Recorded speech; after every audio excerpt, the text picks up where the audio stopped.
زاهد خلوت نشین پابست کردار خویه، تاجر رحلت گزین دلدار دینار خویه.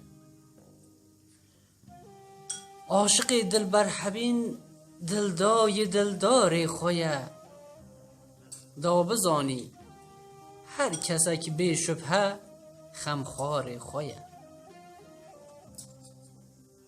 بی عمل توش کس مکه هیوی عطا و همته، بی قرض ناکشیدن قد کس جبو کس زحمته.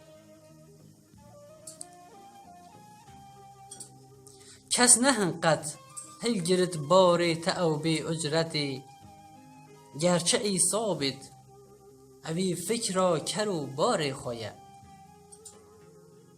کس نهن قد هل گرد بار او بی اجرته، گرچه ای ثابت اوی فکر کرو بار خویه. هوشیار بی دا نگی عمر خوب حاصل تلف، لو کنادت فی دمال و گنج و اولاد و خلف. ماجرا یا خضر و دیوار یتیمی بو سلف، وی زمانی هر کسک معمار دیوار خویه.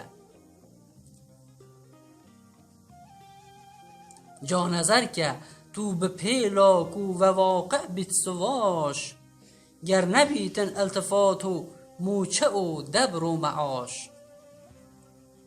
جندی رنباز فارس نادتن جانی بلاش، جندی رنباز فارس نادتن جانی بلاش.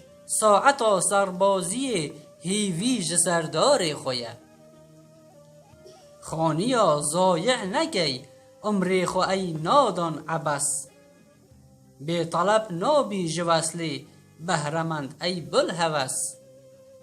صانع مطلق کنینه احتیاجک وی بکس، لطف و احسان جی اوی در حق طلبکار